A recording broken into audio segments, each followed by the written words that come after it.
This is Bo Dietl's One Tough Podcast. Police this morning are searching for the person who turned this Harlem platform to a crime scene. A Red Apple Media Podcast Network production. Now, here's Bo Dietl. Well, welcome to Bo Dietl's One Tough Podcast. You know, I have a lot of guests on the show, but I'll be very honest with you. I think I have the greatest guest right now.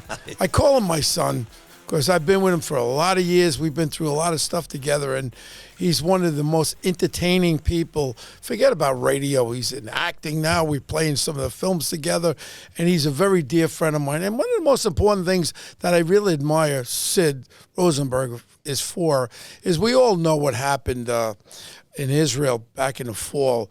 And, you know, people talk about it, and then people all of a sudden, people start to forget. But one thing about Sid, he has never forgot. And I really admire you, Sid, and you keep after it. Because, you know, it's over, and even 9/11, people forgot it's over, but you keep at it. And you're really a tremendous guy, and every Jewish person in the world and every Israeli person in the world should thank you because you will not forget, and you keep it constant in your face. And when people start, you know, even people come up to me, oh, the Palestinians this, the Palestinians that, and all that. And, you know, I see both sides of everything.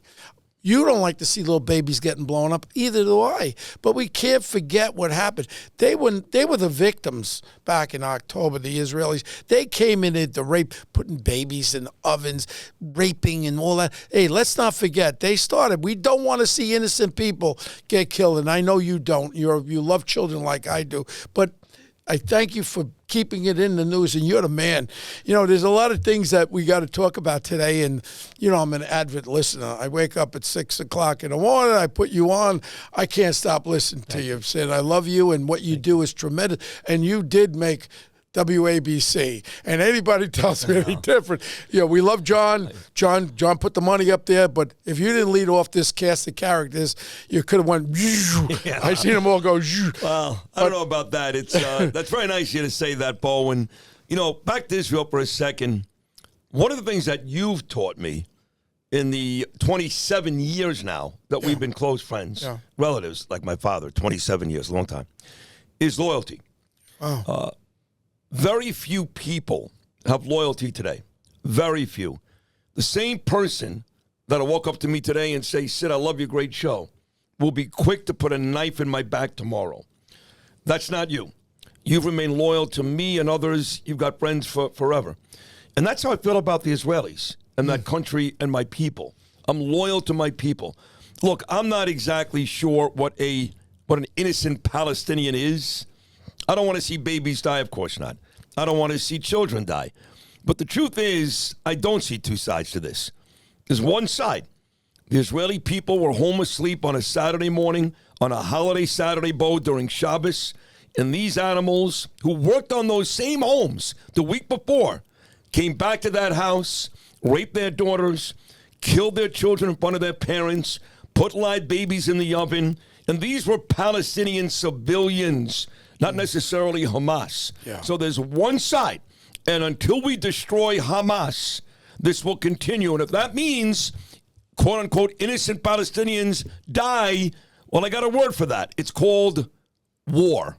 Well, we agree with war is a horrible thing, but I understand where you're coming from. I love your passion, and that's what's great about America, where you could speak out the way you do, and tough bananas anybody else that doesn't like it. Now, off that, you don't even know what's been happening. You know, I was texting with the mayor this morning. You know, I'm very loyal to the guy. I know you and are. I mean, you know, to a fault. And I've been outspoken about what I've been talking about. Matter of fact, when the first podcast, when I came back, this is with the city charter revision. Now, what I proposed, and all of a sudden the mayor picked up on it, and he put together a charter revision crew together, and I testified before it last week, and testified before it. And I had my grandson and my daughter sitting in the audience, and I said, "I'm not here as a cop. I'm here as a New York father and grandfather, and I am so fearful of what's going on. To me, the biggest problem in New York City is the crime problem, and it is public safety. And the mayor has to take responsibility. Why did he get elected? He was a police captain. People elected him for law and order. Then we know what happens. Every time he tries to veto one of these liberal pieces of garbage, progressive city council people like that piece of crap Bowman. Go F yourself, Bowman. I'm so happy you lost. You and that Alexandria Ocasio and the senile bastard from Vermont walking around there. What's his name? Bernie Sanders. That jerk off. And I was, and they were dancing around, Sid. They were dancing around on the stage. I love and did you see the song she was? I could use the word bitch. Yes. Okay. So there she's. Oh, you bitches out there, you hoes. And this is what she's singing to the people of a congressional district. And she won, of course. And this is what the garbage is. Bowman, you know what you should do, Bowman? Why don't you go dig ditches? You're a punk. And you know what? When you put that cop killer on the wall in that high school and you admire him so much, you know what, Bowman? I could use blow me, Bowman, blow me, okay? There you go. Now, basically... This is my favorite podcast right here. You're not going to hear that with Ernie Anastas. Okay, so now, all of a sudden, I testified before the Crime Commission, and they had the commission up there, and I talked about the most important thing. And what I called out for was, let's do a charter revision where we could put on the ballot where policing can be referred and turned back to the mayor instead of this liberal city council. One, headlock law, ridiculous. Diaphragm law, ridiculous. Now they wear the cameras, which, okay, that's fine. But then all of a sudden, if someone asks them for directions, they got to stop everything and they got to fill out all these reports. This is so ridiculous. We got to take the power away from the city council for policing. Everything else they can play and fall on themselves. And then on top of it, and even with the education, then my friend Eric Adams comes out and says, well, you know what? These books do not reflect the community. So what are we supposed to do? I am for adding new books in. I like that. I like that. But you don't get away from those iconic books that people of Moby Dick and all these books that everyone grew up. It wasn't white, black, Hispanic, Jewish. It was every child in the public school system. We can't take away. You want to add on to it, you give a choice what you'd like to read. So that's an easy one. Now, the most important thing I'm here today for is let you know something. All right. A lot of people don't follow. I follow. These are some real reports, intelligent reports. Now, you don't see it in the news media. There were 30 militants. ISIS-K is back. You know who ISIS-K is? That's the one where our friend Trump wiped them out. You know where they're back? They're in Russia. They're in all the Russian republics over there, Kakistan, Ugatsistan, all over the place. And they are systematically, even in Pakistan, the ISIS-K is systematically destroying and killing people. They attacked synagogue and churches in Russia, killed 40 people last week. You don't see it on the news. And you know where they're coming? They're coming out of theater right here in New York. Right now, you know what happened at the border. They grabbed a bunch of them. It's not if it's going to happen. It will happen. Sid, I am so scared of what has come through our southern border. Then you got, the gotchas. There's a millionaire gotaways. What the frig is a gotaway? What is a gotaway? It's a person who got away. Who is a gotaway? We should have had him. But who is a gotaway? It's somebody who's here to do some evil. Do you know who the gotaways are? I don't know who they are. The gotaways. They got away. This moron. Then you got that Alejandro. What's that guy's name? Mayorkas, that little schmuck. Oh, the borders are safe. Yeah, because there is no friggin' border, Sid. No, it's bad. It's bad. And you're right. ISIS-K is back. And we've heard from even Christopher Wray. I don't like Christopher Wray. Well, you know what? But he's right. He's right. Yes. And ISIS-K was the same group that not only attacks, as you talked about, synagogues and churches and schools, they also blew up that amphitheater last year, shot up that place and killed 134 people. And we've been told in Russia, correct. When they attacked them. Yeah. That's right. And we've been told by the FBI director you could expect a very similar attack right here in New York. Maybe coming out of Madison Square Garden after a Knick game. Maybe a Billy Joel concert. Bingo. I don't know. But the truth is, Eric Adams and this administration has done a miserable job. I know you're loyal to the guy. I was too. I mean, I was at Casa Cipriani a month ago. He was there. But I can't I can't do it anymore. I don't want to hear about the city council. He blames everybody. City council's a problem. Up in Albany, the legislators, they're a problem. The governor's a problem. The president, but he never calls them out. He never call these people out. You know what? I agree with you 100% on that, Sid. Look, you're the mayor. Like I've said before, you are the chief executive of this city. They have an emergency executive order. You could do it tomorrow, where you could say anybody who's illegal in this country who gets arrested on a felony, you turn them over to ICE. I grabbed Snaggletooth Hochul. I gave her $5,000, not in cash. I gave her a check for a fundraiser. Her husband happens to be a gentleman. Very nice guy. He was a former AUSA out of Washington. And I grabbed, you're Bo Dietl. I followed you for IMIS and all that bullshit, right? Next thing is, I grab him. I said, I want to talk to your wife, the governor. I said, Ms. Governor, I said, listen to me. You're the chief executive of this state. You could do an executive order tomorrow. Here's your executive order. Anyone arrested in this state who is illegally in this country, turn it over to ICE. That could be an executive order. We could bypass that little punk from the state assembly and that other one with the scarf lady from the state senate. All they care about is destroying the people of New York. You know what she says to me? I think that meant no. I don't even know. I call her Snaggle. She got pretty eyes. She's got very pretty eyes. I can tell you this. If she does, that's all she's got. That's pretty. But much like, people go, why would Biden be okay with pro-Hamas, pro-Palestinian people running our streets? And the answer is very simple, Bo. It's votes. It's Michigan. It's Minnesota. It's the same thing with Hochul, Adams, and the people in this city. Instead of going out there and saying bad things about the illegals and the criminals, they say bad things about ICE. Because what does it mean? All these people that come into this country illegally, they come here and they vote for one particular party. Of course. And it ain't mine. And it ain't Democrats. us. Yeah. Right. So you got Biden looking to win an election and looking past the pro-Palestinians. You got Adams and Hochul looking to win elections and looking past criminals, illegals, committing crimes on our streets. That's why the Democrat Party is so dangerous. They don't make decisions based on people. They make decisions based on votes. No, they're good. The Democratic Party, let's take, for example, Mr. Pretty Boy over there in California. California is doing really, really good. Did you know what happened with them? They had a surplus of like $25 billion. Now they have a deficit of $75 billion. Give away everything. Reparations, everything on it. This schmuck destroyed California. Everybody's, maybe we should vote for him for president. Maybe he could do that to our country. Biden's doing well enough. But here, more important, whenever we have a mass shooting, you hear about it. And all CNN, all the punk lefties, they all go, take the guns away from everybody. I got some statistics from FBI statistics, okay?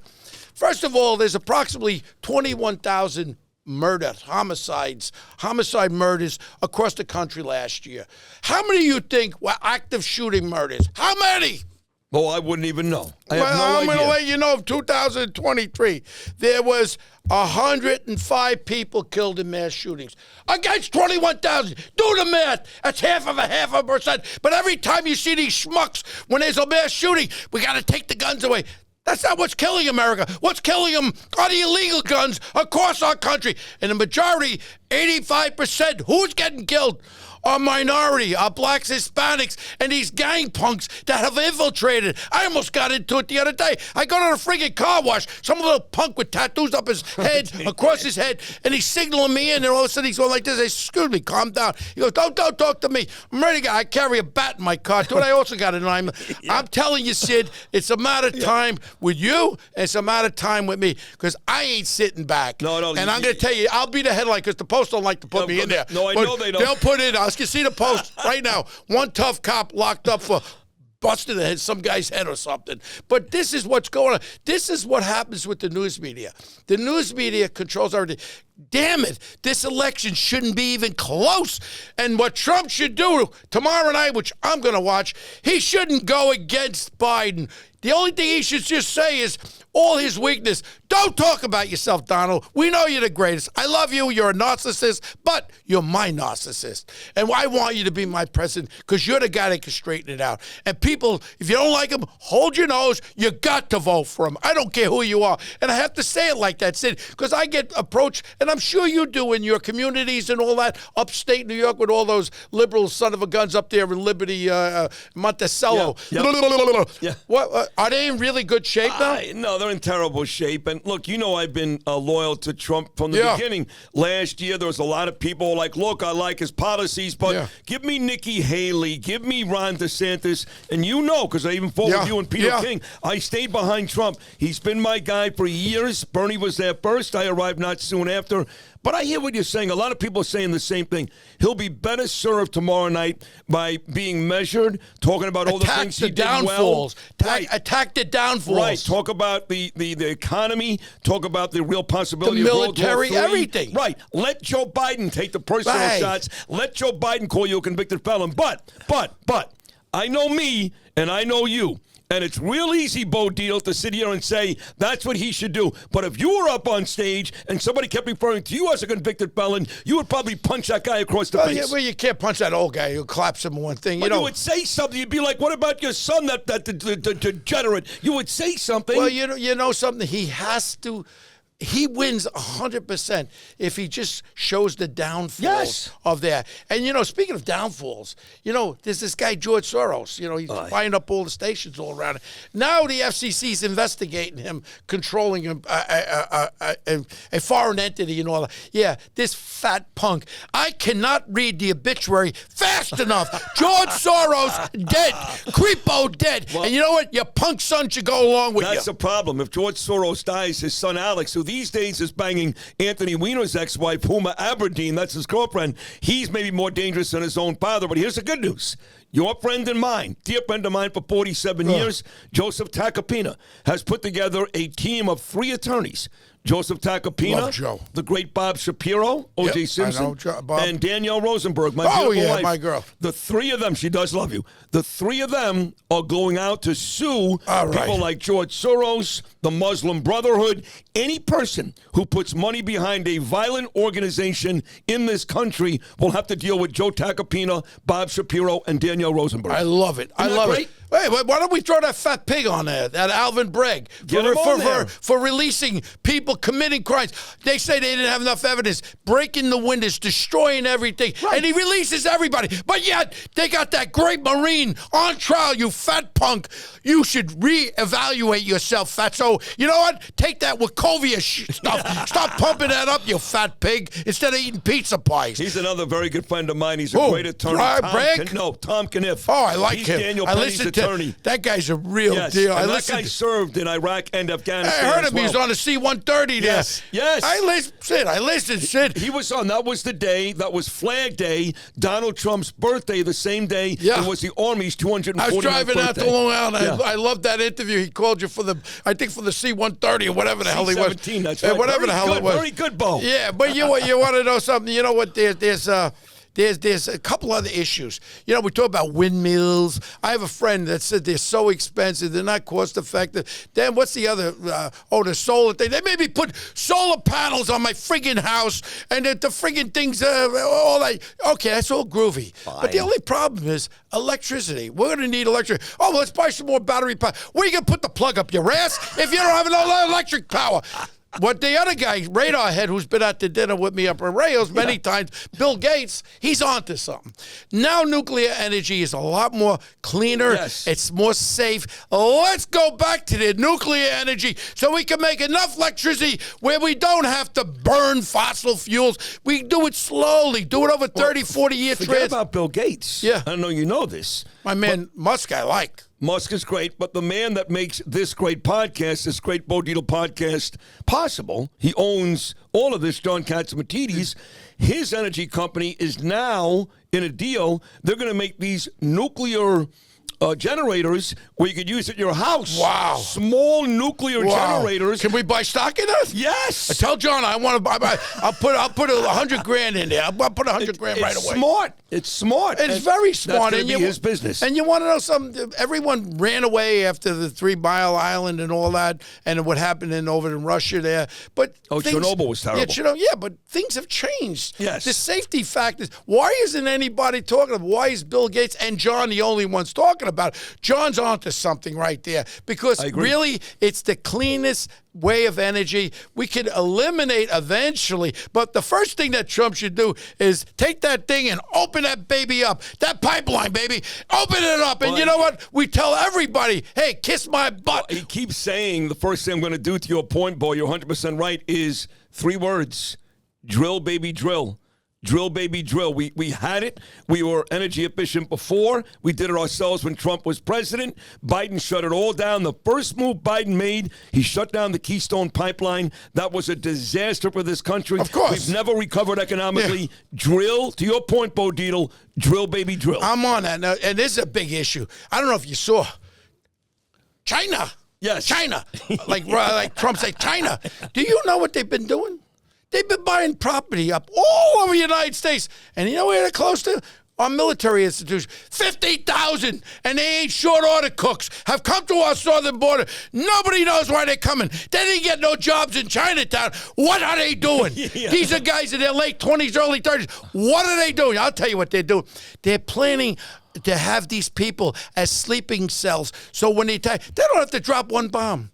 They'll shut down our infrastructure, our energy. And then when you go home, you turn your light on, there's not going to be no electricity. We have to band together before it's too late. Your friend just moved to Florida. I just heard on the radio this morning. Jennifer Harrison. Everybody's bailing out. Yeah. We're standing and we're fighting, right, Sid? Well, we are. You and I are, but we need You're ready. You're ready. I can see how you sound. No, I'm saying. You're ready. No, Sid, don't leave me. I need a new mayor, and I know you love him. I need a new governor. No. You want to know something?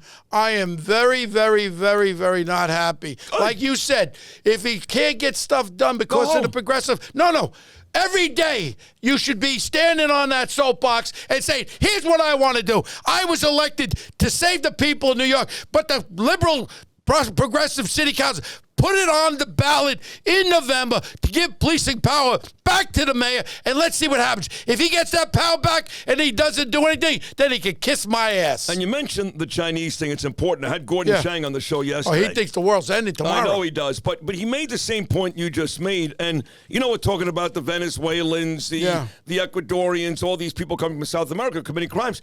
And the Chinese have sent in so many people. He also talked about the real possibility of another virus. Now the Chinese have been able to make these viruses where the Chinese people are immune, but it kills everybody else. Think about that. What, they have a virus where they have the genes of a Chinese person? Yes. Can we say Chinese, or I have to say Asian? You can say Chinese. Okay, we'll say Chinese. Of a Chinese person, they don't get, so they got a mutation. Yes. A mutation against the virus. Yes. And what about the Jew and the Italian? Dead. We're dead. We're dead people. What about the blacks?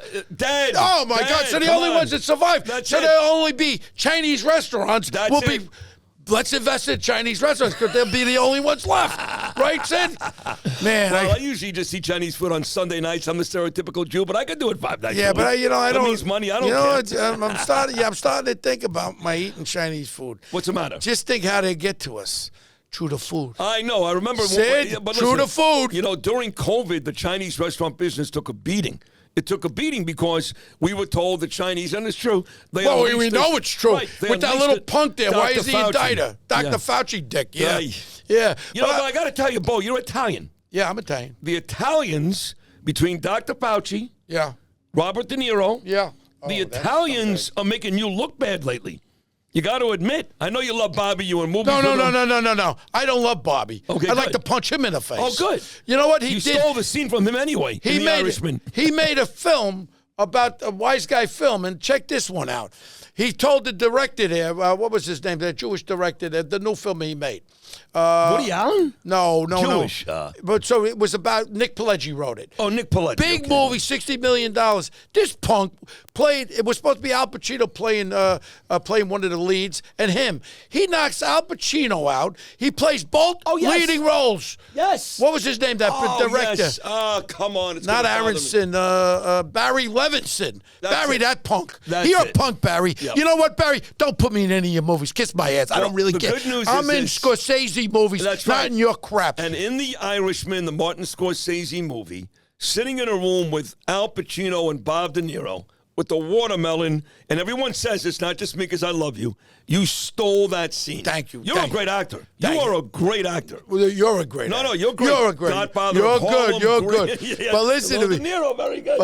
But the truth of the matter is that they made this $60 million movie.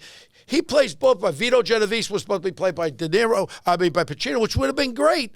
All of a sudden, he makes De Niro made this determination. 'Cause I got it from very good source. He didn't want one actor that was in any Scorsese movies to be in that movie. These are some of the great actors could have used the work. And he puts unknowns in there. Damn you, De Niro. You made a lot of people because you got enough money. You know what? I hope Tukey takes you out for that $500 million.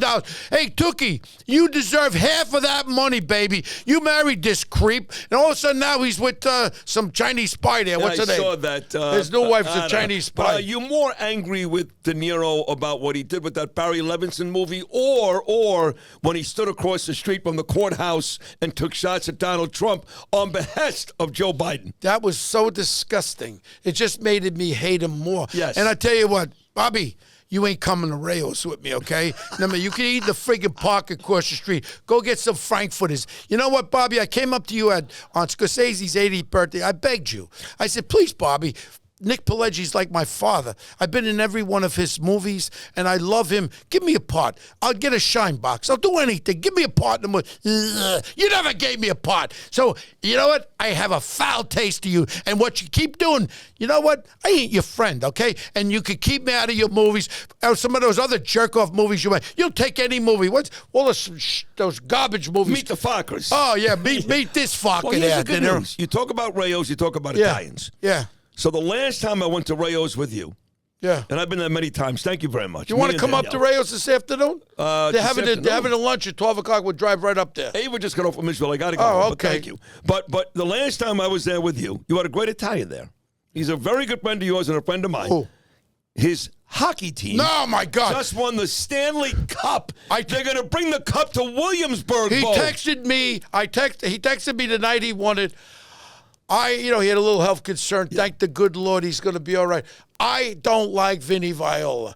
I love him. That is a great American, self-made West Point graduate. You know, I put him up to Donald Trump for the Secretary of the Army. I know that. I was the one that was pushing that. Oh, you were the one. Yeah, and then all of a sudden what happened was they wanted to take his company. He's a billionaire, big, great company, and they wanted to put it in receivership. And he said, no, I'm not going to do that. Oh, Virtue. Yeah, and Yes. I'm going to tell you something. Vinny Viola. Now we won the Kentucky Derby. Now we won the Stanley Cup. Look, this is Italians that I respect and love. And Vinny Viola is one of the greatest Italians that this good earth, him and the other guy, Carl Icahn, and we can keep on going. Well, you like Mike Piazza, too. I know that. I love him. I was at his didn't go wedding. to one of your Christmas parties without seeing Mike Piazza. Well, I went to his wedding. He married that beautiful Playboy Playmate. Girl, yeah. And they have 15 Playboy Playmates. What was wrong with going to that wedding? He's a wonderful guy. Beautiful guy. Beautiful also, like Joe Tacopina, got into soccer. Yeah. He actually had a team in Italy. He goes back and forth to Italy like you and I go back and forth I know. Every time Long I talk, Island. I hear the phone ring like that weird ring. Yes. I know he's over there eating spaghetti. And then all of a sudden, you got you got Mike Piazza. You have some really great Italians, but Vinny Viola today is the man. Oh, Kenny Langone. A lot of people don't know about Kenny. I did one of my podcasts, and you got to listen to it. I got about 160 podcasts on file. You got to listen to it. So Ken Langone talked about how his beginnings were. I was with him the other day where we honored him and the Damon Runyon Foundation. You know what that is? That's a foundation where we pay scientists to develop cures for different cancers, T cells and all that stuff. Awesome. And you want to know something? We honored Ken Langone. Ken Langone is the same guy with $300 million to NYU, $300 million for doctors to become doctors. Ken Langone is the great American Italian that when he goes, God will take him one day. We're going to be missing him. We're going to be missing him. See, that's the thing about New York City, right? So you and I have been talking for a good half hour. It's been an amazing conversation. And we're talking about all the bad things, right? Like Eric Adams and the crime. But when you think about the great personalities, I don't mean famous people necessarily, but great personalities, including you, Ken Langone, and others, New York still owns that. You're not going to get that in Los Angeles. You're not going to get that in Florida. You're not going to get that in Rome or London. New York still owns the best personalities in the world. On that note, Mr. Sid. Yes. Mr. Sid Rosenberg, I'm very thankful for you taking time out of your busy schedule. Great. And I'm going to tell you something. You've been my greatest guest because you get it, and people that ain't from New York ain't getting it. You hire someone from California, they're in that, I'll never forget when I was doing a TV shows, The Gray Area for CBS, and they wanted me, Bob Conrad came. So they said, interview Bob Conrad. He could play you as Bo Dietl, Bo Gray. And he's there, and he's talking to me. And I say to him, I was over at the Columbus Club and over there, and I go, you really can't play my part. He goes, why, Bo? I could be you.